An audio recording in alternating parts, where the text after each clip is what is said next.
Is that pillar still black? Yeah, it's the podium.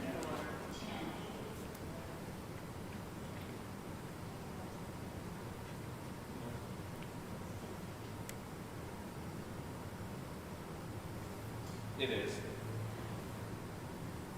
Yes. Got it. Okay, cool, thank you. Yeah, you too. Okay. They're both in on it.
Oh, no, I mean, not during the press conference. Like, comments over the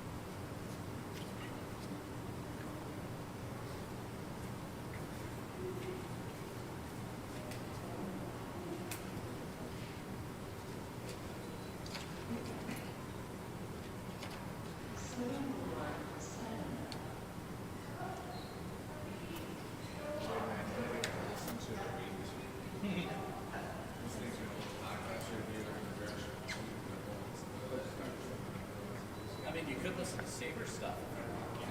Will that make you feel any better? Is that real time or Washington time? A mix. Let's call it a mix. So 25 minutes? No, yeah, that's why I call it a mix. We're on district time. 5 minutes. We know.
That's cool.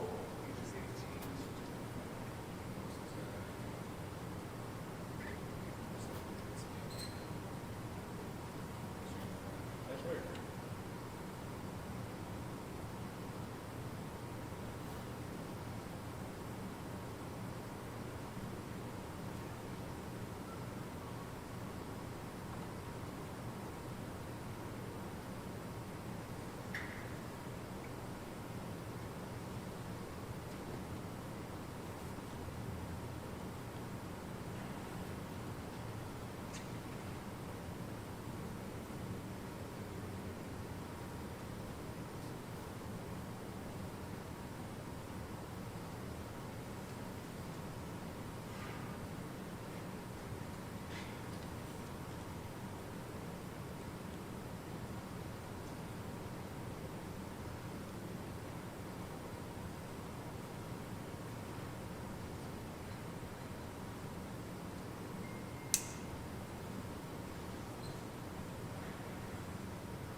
Good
morning, everyone.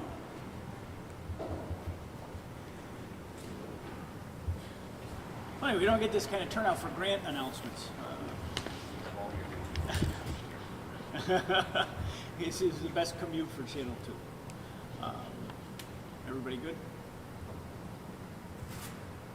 Okay, good morning. Thank you so much for joining us today. I just left a very informative briefing with Buffalo ICE officials to discuss how their operations have changed under President Trump's new executive orders. It has been just 1 week to the day since President Trump was sworn into office, and he is following through on his commitment to secure our borders and to conduct deportations, starting with the most dangerous criminal illegals who pose a threat to our safety and to national security. The country of Colombia tried to deny the return of their citizens this week. And President Trump showed the world that he means business, and within 6 minutes, the president of Colombia announced that he has backed down and would allow the repatriation of Colombians that came to this country illegally. This is exactly what strong leadership looks like. This is about the safety and the sovereignty of the United States of America, and it's what the American people demanded when they elected President Trump back to the White House and gave Republicans control of both houses of Congress. From moving active duty troops to the border, to targeted raids of violent criminals, to enhanced vetting for visa applications, to reinstating the Remain in Mexico policies. This is bold and decisive action, and we need to get this crisis under control. These are common sense policies that prioritize the safety of American citizens. That is our number one priority as elected officials. It is deeply disturbing, if not unsurprising, watching the hand-wringing by elitists in the media and the Hollywood elite. And you have to ask yourself the simple question: do you stand with public safety? Do you stand with the rule of law, American sovereignty, stopping the scourge of fentanyl in our streets and our communities? Or do you stand with the cartels who have made billions exploiting the weaknesses at our borders? We have allowed them to grow into a behemoth, smuggling drugs and human trafficking operations. And it takes tremendous resources to undo the damage that we've seen in the last 4 years and to truly make our country secure once again. It defies common sense that as a nation, we allowed this to happen. Criminal illegals are hiding in plain sight. Some quietly planning terrorist attacks, like the Afghan national who was thankfully thwarted before he was able to execute his plans on Election Day. Gang members, rapists, child abusers, drug dealers, some of the worst criminals that you could imagine exploiting our nation's lax immigration policies that we had in the last 4 years. We witnessed the horror of a young, innocent American, Laken Riley, murdered by an illegal immigrant who was arrested for abusing a minor right here in the state of New York. But instead of being deported, was shielded by government officials who care more about a woke leftist political agenda than the safety of our fellow Americans. That killer was let to go free. He went to Georgia and killed Laken Riley, a college student just trying to live her life. The officials that enabled that have Lakin's blood on their hands, and there's dozens, if not hundreds, of stories like that across the country. We don't even know the true number of people who have illegally crossed our border because the Biden administration was not honest. But it's upwards of 10 million people. I've seen estimates it could be as many as 20 million people. There are an estimated 759,000 illegal immigrants residing in New York City alone. New York and its sanctuary policies have been a magnet for illegal immigrants to take advantage of taxpayer-funded housing, taxpayer-funded meals, taxpayer-funded health care, and even debit cards given to people because they chose to come here illegally. New York citizens are struggling to make ends meet under the highest taxes in the nation, the most burdensome regulations. But Governor Hochul and legislative Democrats, they dedicated more than $2 billion in state spending on illegal migrants. But what's even worse is that the sanctuary policies of New York are gravely jeopardizing safety. Of the more than 700,000 illegals in New York, an estimated 58,000 of them are either convicted felons or facing criminal charges in our state. And thanks to the green light law, the law that Kathy Hochul enacted with support of the majorities in the state legislature to give driver's licenses to those that come to this country illegally, those individuals are shielded from detection by federal law enforcement like Buffalo ICE. And the cooperation from the DMV and local law enforcement is prevented with federal law enforcement officials. They will not allow federal law enforcement to access the database of license plates. It's unconscionable. There's only a small handful, if not 2 or 3 states in the country that have these shields in place.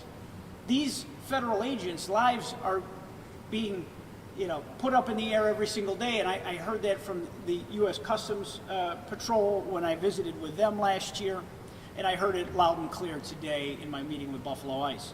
The biggest barrier to the enforcement of this mission is New York's green light law. It needs to be repealed. Governor Hochul is putting the community in danger by not allowing federal officials to run New York State DMV databases. Period, end of story.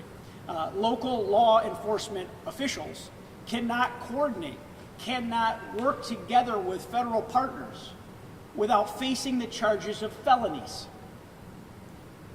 Why would you put people that swear an oath to uphold and protect the public in that danger, that they would lose their livelihood if they cooperate with another level of government? We would never suggest that state troopers can't communicate with the Lancaster Police Department. Cooperation between levels of law enforcement is common sense as we all fight for the common welfare of hardworking taxpayers. This law is incredibly dangerous and it is downright idiotic. And Governor Hochul has put every New York citizen and law enforcement officer at risk with this asinine policy. And everywhere I go, I talk to law enforcement about how detrimental this is to them. I hear the same feedback from them. As a border state, we have seen up to a 1,000% increase in illegal crossings in some portions of the northern border. This law poses a huge risk to our national security. To tell you just how hypocritical New York's green light law is in shielding that database from our federal law enforcement official, New York state government readily cooperates with the Canadian government, a different nation's federal government, to share that same database.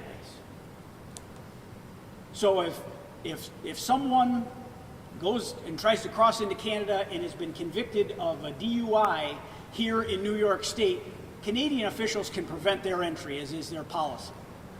So you have a state government cooperating with a foreign government, but not our own federal government.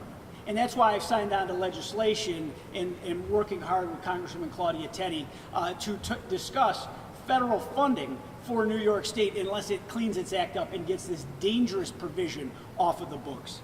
In 2024, agents at the Swanton sector of our U.S. Border Patrol that covers more than 200 miles from Maine to the St. Lawrence River apprehended more than 19,000 illegal migrants from 97 different countries, including over 300 suspected terrorists. What I learned today with Buffalo ICE is most of the national security risk apprehensions have been on the northern border, not the southern border. And that's something that we all, as people here in Western New York, need to keep in mind. That there are, we have our great partner to the north, Canada, who has much different immigration laws. It is far easier to get into Canada than the United States, even before January 20th. And it is not the best element that always comes in with the intention to come into the United States. I recently sent a letter along with 4 of my Republican colleagues in the New York delegation urging Governor Hochul to repeal the provisions of the green light law that restrict cooperation with law enforcement.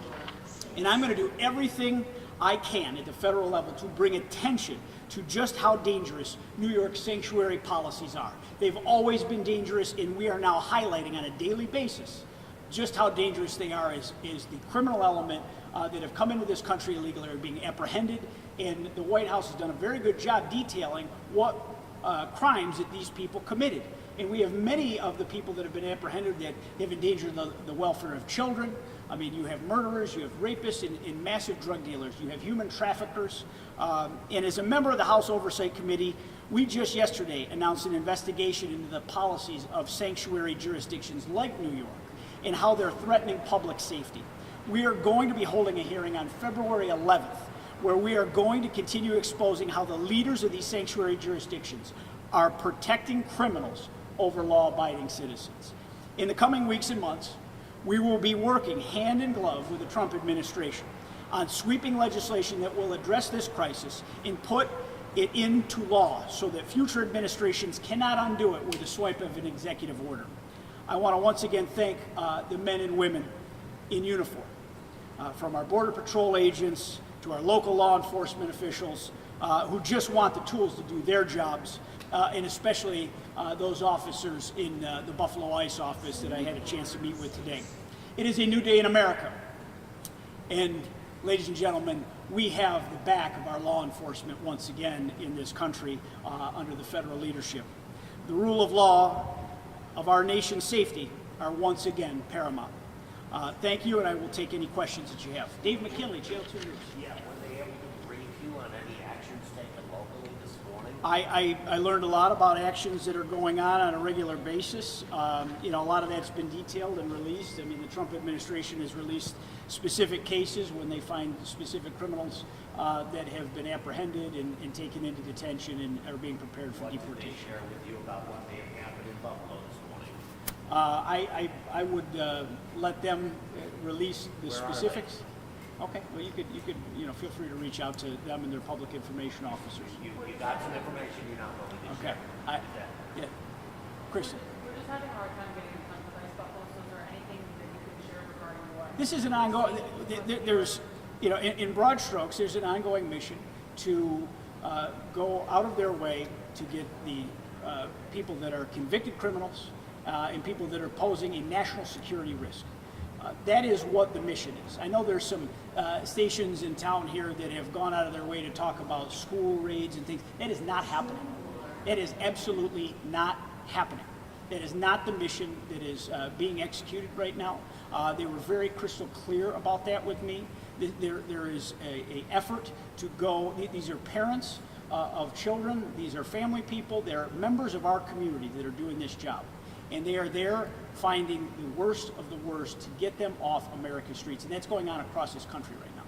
Is there, there are reports across the country of, because this is going on, citrus fruit being unfit, people not showing up for jobs at restaurants.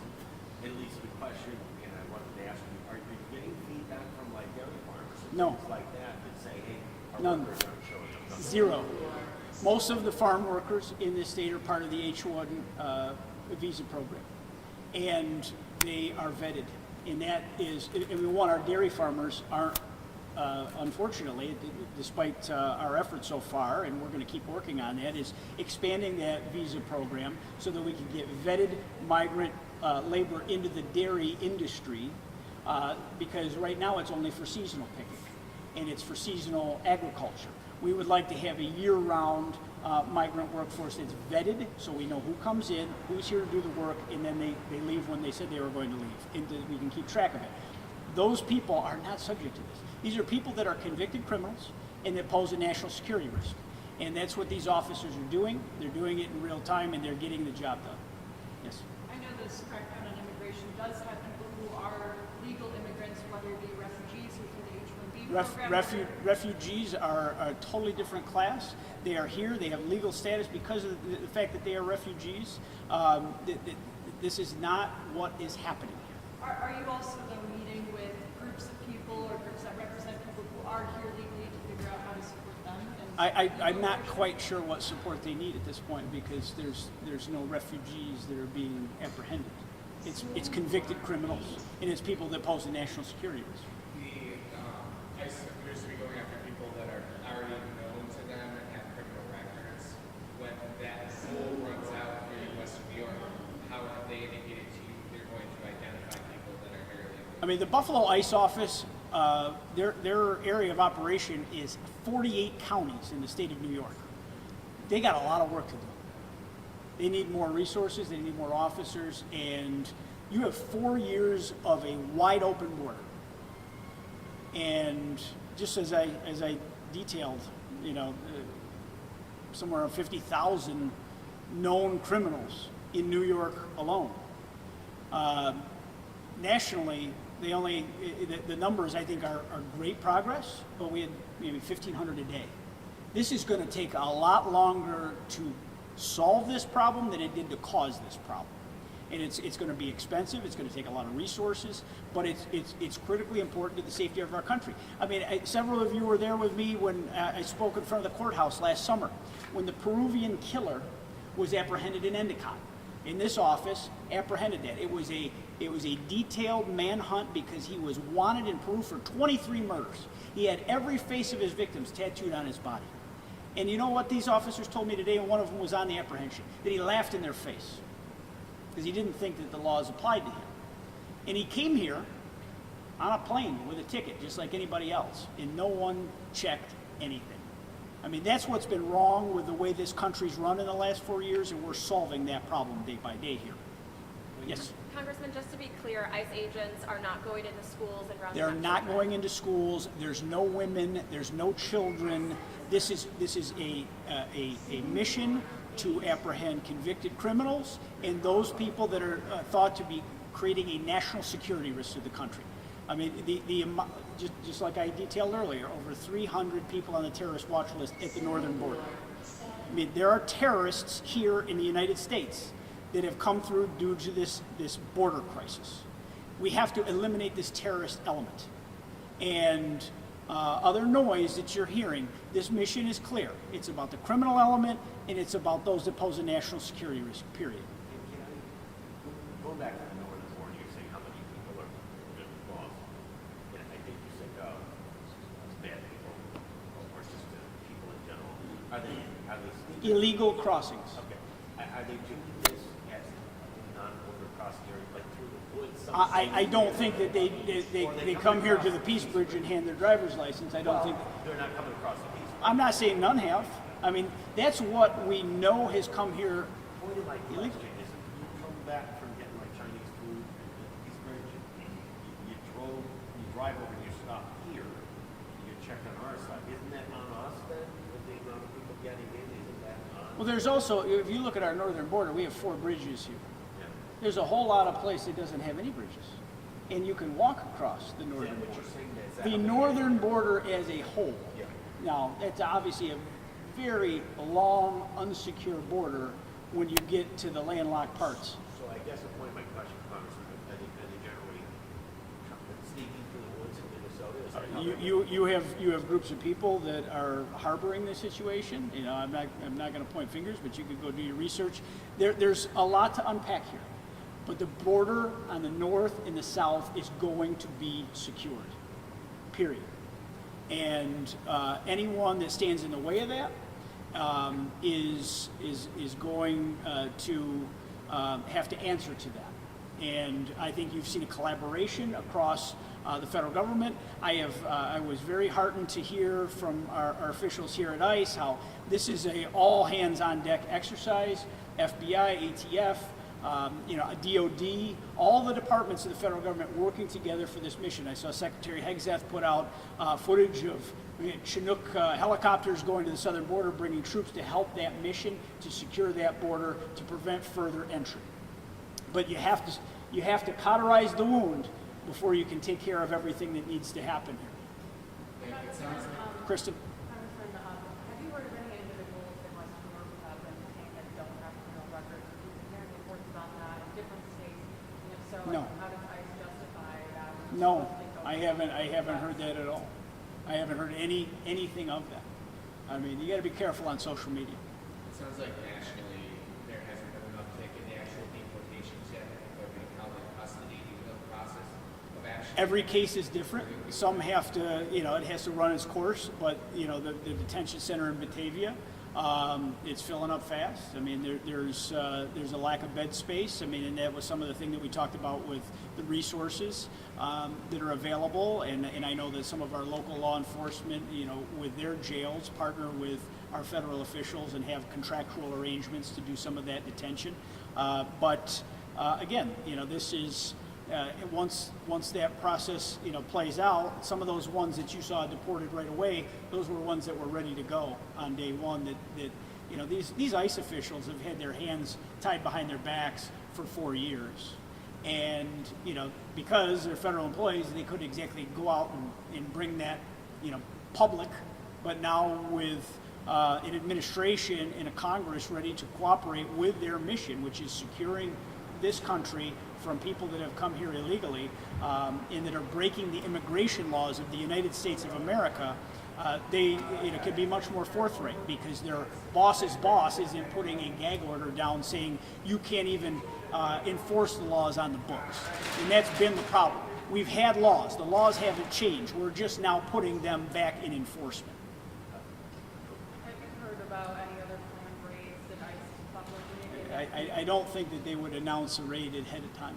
If there was a raid going on, that's something that they would do everything they could to make sure their officers are safe. You announce something like that in advance, I mean, it kind of defeats the purpose of a raid. Before you go, is there anything you can flush out for us as far as details? We get a lot of questions on the federal funding for these impact. Is it student loans, cultural organizations, infrastructure? What is this all about? We're reviewing the memo right now and trying to figure out what the impact is. But I think the president was pretty forthright when he said that we're going to examine all elements of the federal government. The Biden administration tried to shovel money out the door in the last month of the term at a frenetic pace that had not been seen in generations. I assume some guidelines will be unpacked as the day and the week go on, but these federal grants don't come fast, and they usually come in one chunk. So if money has been delivered, it's not like they're scooping it out of bank accounts, but additional payments are on hold for right now. Can you do that? Because I always was taught that you guys hold the purse strings. We appropriate the money. The administration actually spends the money. So once the funds are allocated, the agencies will then distribute the funds. The administration prior did a hell of a job doing whatever they wanted to do with those monies. I mean, that's the Biden administration. So I believe that this is probably hand in hand with the DOGE program, where we want to really examine what's going out the door and making sure that monies, as they're distributed, follow the executive orders that President Trump has put out in his first days in office. And there are questions about that, and this is something that can't obviously go on indefinitely, but another quick set of eyes on things doesn't hurt. So you're not worried about an immediate impact on federal programs here in Buffalo, like getting money from these? I don't believe this is anything that will drag on too long. And this is you have, I mean, these the way these federal grants systems work, it's not instantaneous and it's not daily. It's periodic payments, if not one-time payments. to these different programs. Obviously, there's important research projects going on. I mean, we want to see these things move along, and we'll certainly be advocates for organizations within Western New York and our district on those important funding sources. But right now, I think he's just paused additional monies going out the door, and there will be agency and departmental review of those monies and how they've been allocated or expended. Because remember, I don't believe the Trump administration has been issuing grants yet. So he is putting cabinet officials in place that need to be confirmed by the Senate, and a lot of this is spending that was done on an agency level, and decisions were made on the grants by the departments, not by Congress. Monies are just allocated broadly to the departments. The departments then prioritize how they're aimed, unless it's specific and statutory. So I think it's important to put those reviews in place to see that everything's in line with the priorities of the administration. Is there any concern there since federal funding comes through the suicide hotline, cancer research? I don't believe the suicide hotline is going to run out of money today. So, no, these things don't, these funding sources don't function like that. It's not like daily injections of cash. I mean, these things are generally annual or semi-annual payments. So I don't believe that any of these organizations are in short-term danger in any way. Senator Schumer was here yesterday talking about the bird flu, the price of eggs. Opinion or plan on what can be done there? Well, we obviously need more funding to fight the avian flu. I mean, and that's why when I was a member of the House Ag Committee, we fought to get a farm bill done. And we had monies identified to help promote that within our poultry farm. This is not a new problem. Unfortunately, the Senate, under Senator Schumer's leadership, stonewalled the farm bill, would not work across the aisle in a bipartisan fashion. When the Senate was in Democratic hands, the House was in Republican hands. We passed our bill out of committee. If they had done the same, we could have gone to conference and had a comprehensive 5-year farm bill in law. Now, unfortunately, because the Senate Democrats would not put their product out, we couldn't enact the farm bill. We're on a 1-year extender at past year's levels, and we have to start from scratch on the farm bill. And that is a real detriment to our farmers that the Senate would not work on a farm bill when there was a Democrat in the White House. House Republicans were ready to do business, but they wouldn't reach across the aisle and do that. And obviously, things will be different now. But our, America's egg producers, they need a lift here. I mean, this bird flu is a concern. I mean, I saw reports out of Long Island that the last duck farm there had to unfortunately eliminate their entire amount of ducks, and it's you're hearing more and more stories about this, and people, if there's scarcity of eggs available, there's going to be, unfortunately, an increase in prices. But we could have had a 5-year farm bill done. The House product passed out of committee with bipartisan support. 5 Democrats joined with the Republicans on the committee to pass it out.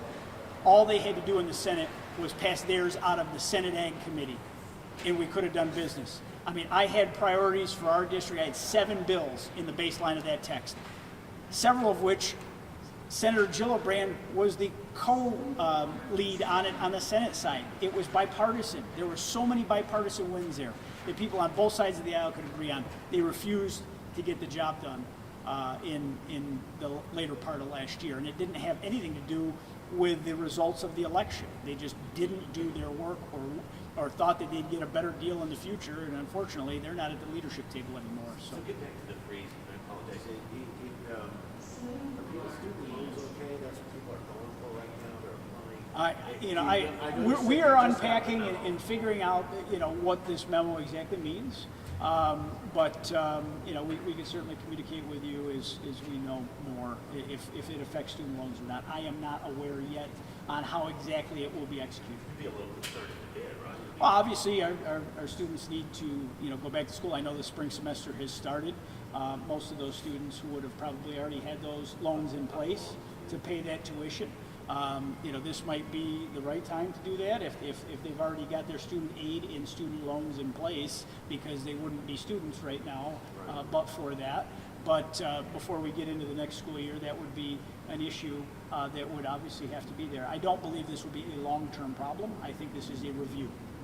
No one should be afraid of someone looking twice. Just quickly back to the meeting, what is your feeling after the meeting with Ice Buffalo? How are you feeling after that? I wanted to hear what resources they need. I mean, I believe in this mission wholeheartedly. I support Buffalo Ice, and I support the rule of law and keeping our streets safer. I think everyone should have that mission. When you have a dangerous criminal element that has come into this country illegally, it needs to be eliminated. That's the Buffalo Ice Office's job. That is what our law enforcement officers should be there to do, is to protect all of our families and theirs. And they're going to need more resources to undo 4 years of an invasion of this country. And that's exactly what it is. It's an invasion of this country that had willful neglect by the Biden administration. They allowed this invasion to happen. And it's going to take a hell of a long time to finish the mission. But getting the most dangerous element handled as swiftly as possible is what they're dedicated to. And you know, the amount of people that are in the crosshairs here that were endangering the welfare of children, child rape. I mean, this is something that can't be taken lightly. And anyone that wants to make noise about refugees or asylum seekers, while we know this element's here walking among us, really has to examine their own priorities. Because a refugee has status as a refugee. Asylum seekers have to go through the court system. And I don't believe most of those asylum seekers will ultimately get to stay in this country because they don't qualify for asylum under our laws. But the Biden administration rubber stamped all the paperwork, let anyone that wanted to claim asylum. But this criminal element, convicted criminals, and those that pose a national security risk, they have got to be removed from this country. Buffalo Ice is getting the job done, and I support them wholeheartedly. So thank you all very much for your time. Never had this many.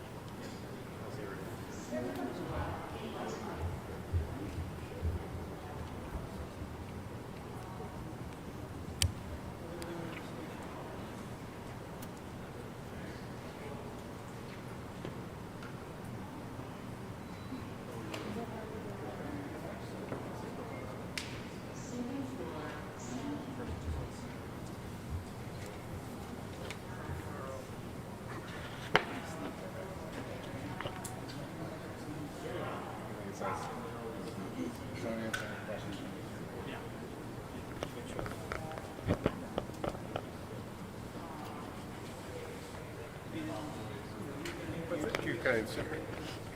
Hey, Jeremy, it's Kurt again.